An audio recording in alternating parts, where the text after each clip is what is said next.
এই কবর যার কঠিন তার হাসর বড় কঠিন। আল্লাহর পেয়ারা হাবিব বলছেন, আমার আহলে আয়ালের মহব্বত তোমার মতেও কাজে আসবে, তোমার কবরেও কাজে আসবে। উম্মত এই জমানায় সন্দেহ আছে নবী কোনো কাজে আসবে কিনা। এখন রাসূল পাক বলছেন কি আমি নই, আমার পরিবারের মহব্বত তোমাদের কাজে আসবে। সুবহানাল্লাহ। আর একটু মহব্বত বলেন সুবহানাল্লাহ। মহব্বতের তবকাত আছে। আউলিয়া কেরামের কথা আমরা যখন শুনি দিল খুলে শুনি, কিন্তু শাহের সালাতের কথায় আমরা একটু ধিমে পড়ে গেছি। এখন তাওহীদের কথা বললে আমরা একটু ধিমে পড়ে গেছি। এখন কুদরত ইলাহি মওজুদে রাসূল এবং তারপরে হচ্ছে কারামাতে আউলিয়া, তারপরে হচ্ছে কারামাতে আউলিয়া। আল্লাহর হাবিব ইরশাদ করছেন, ওয়া ইনদাল কিতাব, কবর থেকে ওঠার পরে যেদিন আমলনামা দেওয়া হবে, যার যার আমলনামা তার হাতে, নেকির আমলনামার সামনে, বদির আমলনামার পিছনে। আমরা যেটাকে ডান বাম বলি আর কি। গুনাহের আমলনামা বাম হাতে দিলেও সামনে দিবে না, পিছনে দিবে। আলে রাসূলের মুহাব্বত ওই হিসাব নিকাশের মধ্যে বান্দার কাজে আসবে। সুবহানাল্লাহ। হুজুর বলছেন ওয়াহিন্দাল হিসাব, আমার আমল যখন আমাকে দেওয়া হবে তখন একটা রহমত কাজে আসবে। এটা যখন মিজানে উঠানো হবে, হুজুর করিম সাল্লাল্লাহু আলাইহি ওয়াসাল্লাম বললেন সেখানে একটা দয়া হবে। সুবহানাল্লাহ। সুবহানাল্লাহ। তার মানে ক্ষমা। বান্দা আয় হায়, আমার প্যারা নবী ইরশাদ করছেন, মুসলিম শরীফে আছে, আমার উম্মতের মধ্যে এমন এমন উম্মত উঠবে কবর থেকে তার গুনাহ হবে পাহাড়ের মতো।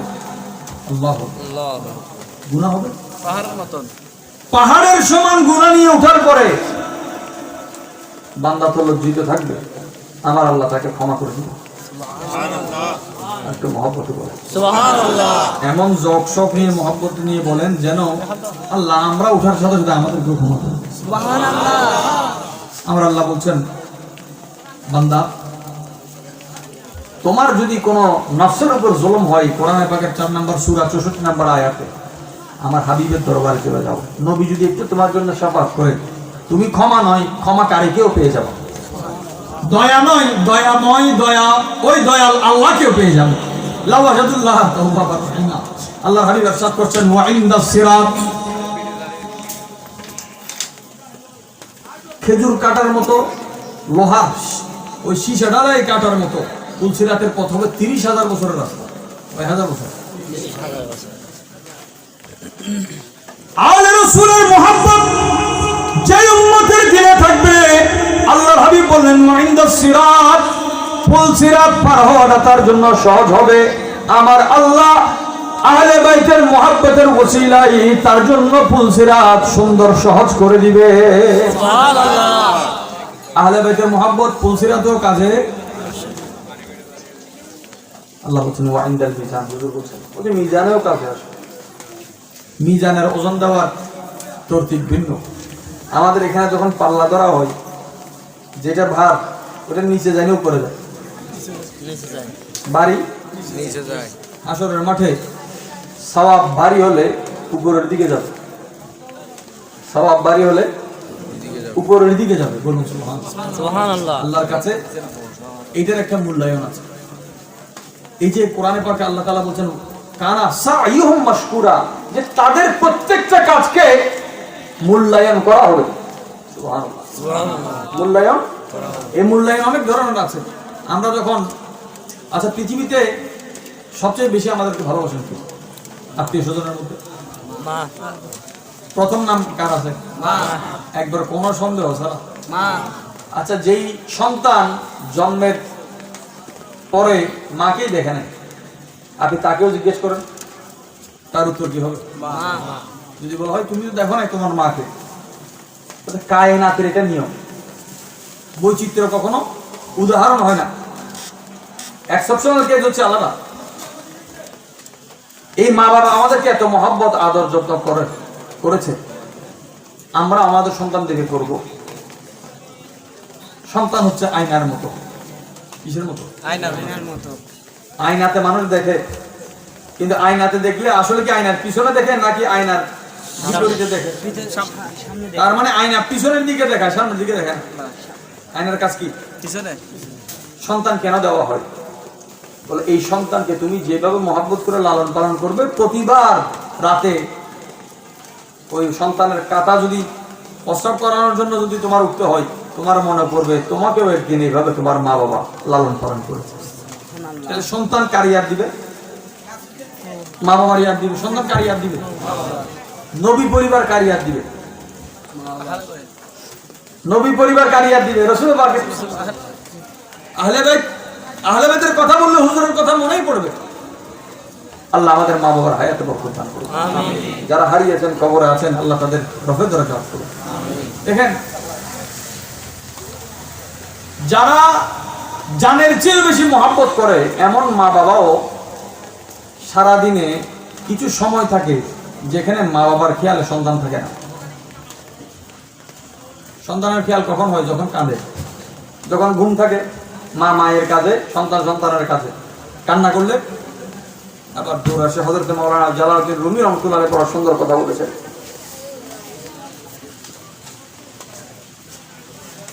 সন্তানকে কোলে কখন নেওয়া হয়?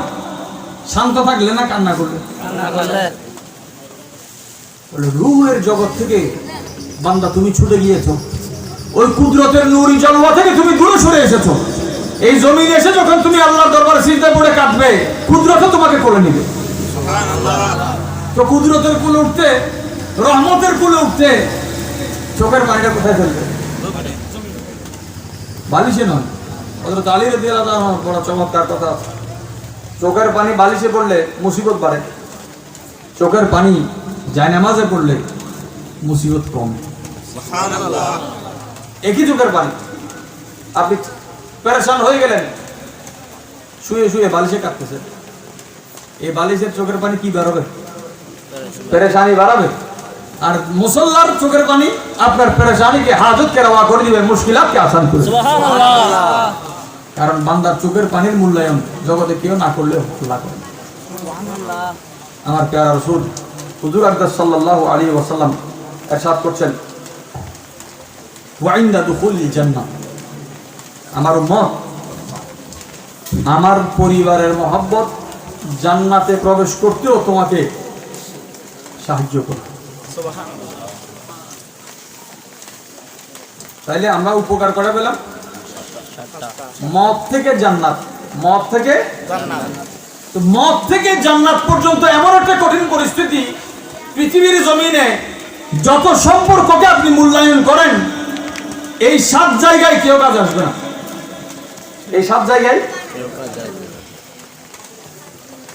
বন্ধু মারা গেছে বিদেশ থেকে, দৌড়ে বলে জানাজাটা আসরের পর না, পরের দিন সকালে দাও, আমি আসতেছি। আচ্ছা, ওই বন্ধু আসার পরে কি করে? বন্ধুর সাথে কি কবরে শুয়ে যায় না? সর্বোচ্চ জানাজা। আর এখন তো আলটা হতে হতে মানুষ জানাজার পরে মুনাজাত ওসিয়ত করতেছে অনেকে। সর্বোচ্চ কবর পর্যন্ত যায়, বেশি মহব্বত থাকলে মাটি দেয়, কিন্তু কেউ তো মাটি নেয় না, মাথার উপর বলে না তো আমার বন্ধুর সাথে আমারে দিয়ে দাও। বুঝে গেল? দুনিয়ার সমস্ত মহব্বতের রিশতা দেই, রিশতার শিকল কেটে দিচ্ছে, এটার নাম মত। মত জুদাই এনে দেয়। দুনিয়ার হায়াতের মধ্যে মত যেভাবে প্রতিবন্ধকতায় বিচ্ছিন্ন করে দেয়, সেখানে আলে রাসূলের মহব্বত, আউলিয়া সালেহিনের মহব্বত আপনার ভাঙা দিলকে জোড়া লাগিয়ে দিচ্ছে। সুবহানাল্লাহ। ভাঙা দিলকে জোড়া লাগিয়ে দিচ্ছে। আমার প্যারা রাসূল হুজুর আকরাম সাল্লাল্লাহু আলাইহি ওয়াসাল্লামের এই আহলে বাইতে আতহারকে মহব্বত করার জন্য অসংখ্য দলিল আছে, কিন্তু দলিল দিয়ে মহব্বত আসে না। দলিল দিয়ে মহব্বত আসে না। অনেক সময় আপনি সারাদিন কথা বলতেছেন, সারাদিন পড়তেছেন, সারাদিন শুনতেছেন, কিছু হচ্ছে না। অনেক সময় আবার 2 লাইন ওনাদের সামনে একটু কালাম শুনলেন, আপনার দিল ঠান্ডা হয়ে গেছে। হচ্ছে না? পৃথিবীতে ঘটনাকে কেন্দ্র করে, কল্পনাকে কেন্দ্র করে কলম চলে। লেখার পিছনে হয়তো বাস্তবতা আছে, নয়তো কল্পনা আছে, এই দুইটার বাইরে কিছু নাই। হয়তো বাস্তবতা আছে, নয়তো কি আছে? কল্পনা আছে। কোন ঘটনাকে কেন্দ্র করে পৃথিবীতে অনেক ইতিহাস লেখা হয়েছে। কারবালা এমন একটা ইতিহাস যার ইতিহাস ছন্দে ছন্দে আসমানে লেখা হয়েছে, জমিনের কোনো কালি দিয়ে লেখা হয় নাই। রক্তে রঞ্জিত অবস্থায় আসমানে শায়েরি দেখা গেছে, যেখানে লেখা হচ্ছে যে উম্মত আলে রাসূলকে, নবীর বংশধরকে শহীদ করে দেয়, আবার তারা শাফাতের আশাও রাখে। কত বড় বেঈমানি! আলে রাসূলের সাথে বেঈমানি করে শাফাত কামনা করতে পারবে? আল্লাহ প্যারা রাসূল আমাদের জন্য যেদিন শাফাত করবেন, আমরা যেন ওই শাফাত থেকে বঞ্চিত না হই, ওই শাফাতের নূর আল্লাহ আমাদেরকে দান করুন। আমিন। রাসূল করিম সাল্লাল্লাহু আলাইহি ওয়াসাল্লাম ইরশাদ করছেন, উম্মতের মধ্যে যারা আমি নবীর শাফাতকে চাইবে, যাদের আশা থাকবে কবর থেকে উঠলে আমার কাছে কাছে থাকবে, তার জন্য একটা শর্ত, ফালিয়াসিল, সে যেন আমার পরিবারের সাথে ভালো ব্যবহার করে, ভালো মহব্বত রাখে। সুবহানাল্লাহ, ভালো মহব্বত। এই মহব্বতের প্রমাণ জগতে বেঈমানির সুরত অনেক এসেছে। এই আলে রাসূলের সাথে প্রথম বেঈমানি করেছে কে? রাফিজি শিয়ারা। কারা করেছে? হায় হায় হায়। ইমাম আলী মুকাম যখন মক্কাতুল মুকাররমায় আসলেন, কুফা থেকে 12,000 চিঠি এসেছে, ইমামের হাতে বায়াত হবে। ইমাম হুসাইন রাদিয়াল্লাহু তাআলা কে হযরতে মুসলিম বিন আকিল, চাচাতো ভাই, মাওলা আলীর এক ভাই ছিলেন আকিল, কি নাম? ওনার সন্তান হচ্ছে হযরতে মুসলিম। হযরতে মুসলিম রাদিয়াল্লাহু তাআলা বলেন, আপনি যায়েন না, আমি আগে গিয়ে দেখি। ভাই ভাইয়ের হাতে বায়াত হয়। সুবহানাল্লাহ। চাচাতো ভাই জেঠাতো ভাইয়ের হাতে, জেঠাতো ভাই চাচাতো ভাইয়ের হাতে কি হচ্ছে? বায়াত। সাইয়েদনা মুসলিম বিন আকিল রাদিয়াল্লাহু তাআলা ইমাম আলী মাকাম হোসেন রাদিয়াল্লাহু তাআলা এর উপর ওয়াফাদার। মদিনা শরীফ হয়ে তিনি কুফাতে গেলেন। কোথায় গেলেন?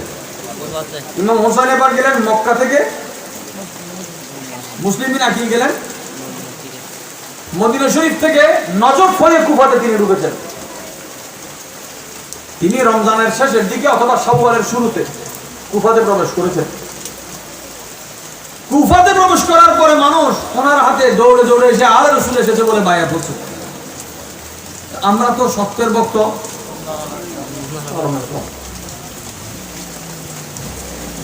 ইয়াজিদ যখন খবর পেল, তৎকালীন কুফার গভর্নর ছিলেন হযরত নোমান বিন বশির, বড় মাওলা আলীর আশিক ছিলেন।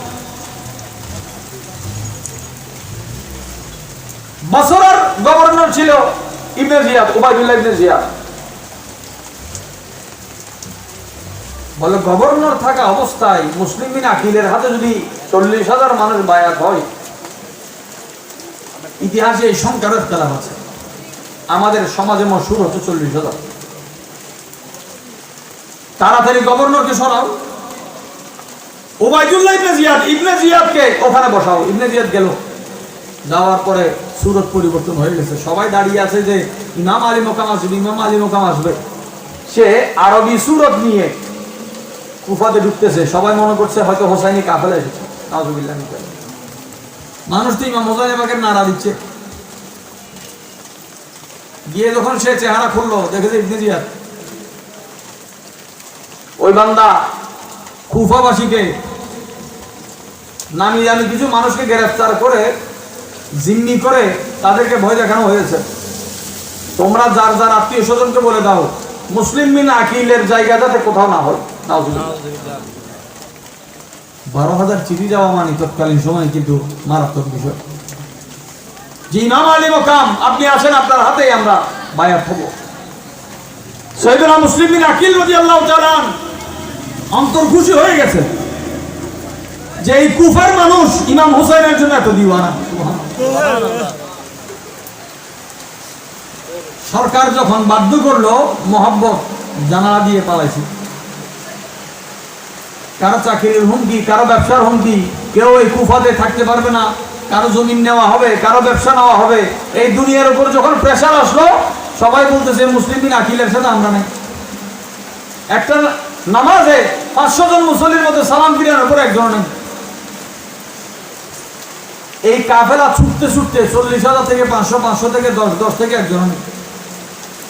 ইমাম মুসলিম ইতিমধ্যে যে চিঠি পাঠিয়ে দিলেন হুসাইন পাকের কাছে যে ইমাম এখানে সব ঠিক আছে, এই জায়গার মানুষ আপনার জন্য বড় দিওয়ান, আপনি চলে আসেন। ওনাকে পাঠানোর পরে জিলহজের 8 তারিখ 60 হিজরি জিলহজের 8 তারিখ ইমাম আলী মকাম রওনা দিলেন। আর 9 তারিখ হযরত মুসলিম বিন আকিলকে শহীদ করা হয়েছে। গভর্নরের ওই প্রাসাদের ছাদ থেকে নিক্ষেপ করা হয়েছে।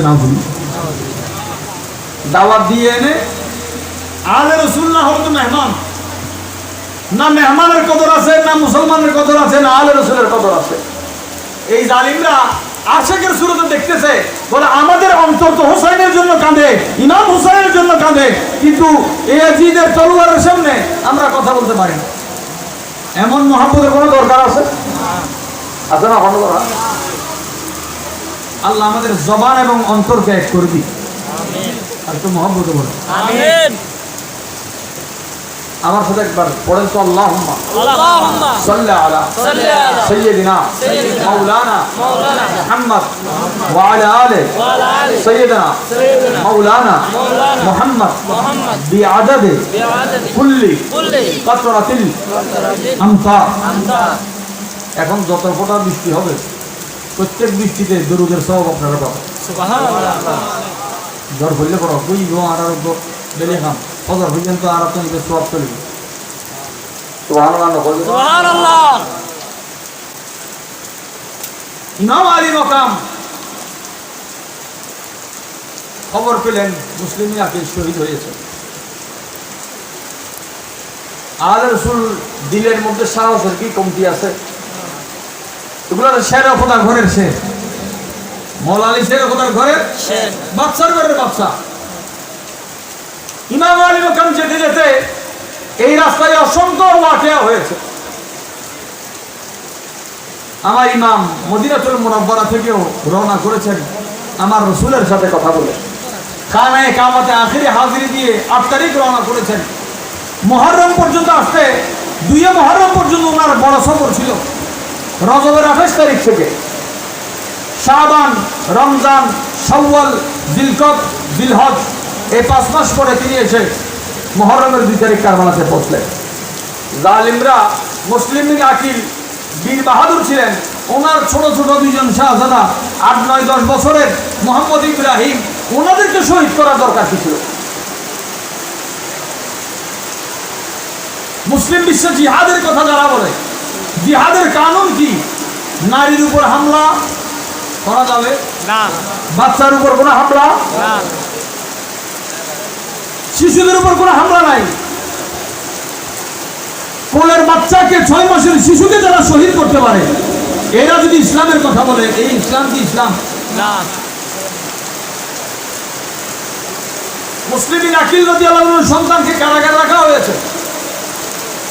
হেদায়েত কত বড় জিনিস দেখেন। জালিমরা বন্দী করেছে, কিন্তু আলে রাসূল তো যেখানে ঘুমায় ফেরেশতারা সেখানে পাহারা দেয়। অন্ধকারের মধ্যেও ওনাদের চেহারা আলোকিত থাকতো হযরত মুহাম্মদ বিন মুসলিম এবং ইব্রাহিম বিন মুসলিম রাদিয়াল্লাহু তাআলা আনহুমা। ওনাদের অবস্থা দেখে যে কারাগারে ওনাদেরকে রাখছে, বড়